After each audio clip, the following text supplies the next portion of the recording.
도이치모터스 주가 조작 재수사팀이 이번에 확보한 김건희 여사의 녹취는 초기 수사팀이 놓쳤던 부분입니다. 새로운 증거를 확보한 검찰은 2차 주포를 다시 불러 조사했습니다. 권준수 기자가 취재했습니다. 주가 조작에 활용된 것으로 의심되는 김건희 여사 계좌는 6개. 서울중앙지검은 앞선 수사 과정에서 거래 내역 등을 모두 확보했습니다. 증권사 전화 주문 녹취도 압수수색 대상에 포함됐는데 재수사팀이 이번에 확보한 미래에셋 것만 빠졌습니다. 미래에셋 계좌의 경우 다른 증권사와 달리 HTS 시스템으로 거래됐습니다.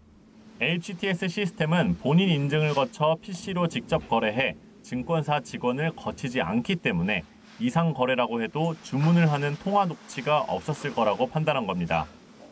하지만 재수사팀은 이상 거래로 한정하지 않고 김 여사가 증권사 직원과 소통한 기록을 모두 확보한 것으로 보입니다.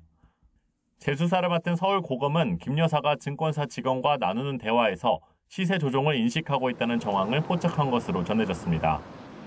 김 여사와 통화한 직원은 최근 검찰 조사에서 이와 비슷한 진술을 한 것으로 알려졌는데 이 직원은 앞서 초기 수사 때 서울중앙지검에서도 조사를 받은 것으로 파악됐습니다. 새로운 증거를 확보한 검찰 재수사팀은 7초 매매 의혹의 핵심 인물 가운데 하나인 2차 주포를 다시 불러 조사했습니다. 도이치모터스 주가 조작 수사가 새로운 국면을 맞게 됐지만 특검이 공식적으로 출범하기까지 성과를 낼 수 있을지는 미지수입니다. YTN 권준수입니다. 3대 특검이 속도를 내고 있는 가운데 기존의 김건희 여사 의혹을 수사해온 검찰은 김 여사에게 거듭 출석을 요구했죠. 김 여사 측은 특검이 출범하면 그때 조사를 받겠다며 검찰 소환에는 불응한다는 입장인데 건강 문제로 병원 입원한 상태인 점도 변수로 꼽힙니다. 이준엽 기자의 보도입니다. 김건희 여사가 도이치모터스 주가 조작과 명태균 의혹 수사팀의 동시 소환 통보에 또다시 못 간다는 뜻을 내비쳤습니다. 출범을 코앞에 둔 특검이 같은 내용을 다루는 만큼 특검에서 소환하면 그때 출석하겠다는 겁니다. 또 현재 지병으로 입원 중인 김 여사가 퇴원하려면 2주 정도가 소요될 것 같다는 전망입니다. 김 여사에 대한 소환이 또 불발된다면 검찰로서는 강제 수사나 기소 등 처분 여부를 두고 고심이 깊어질 거로 보입니다.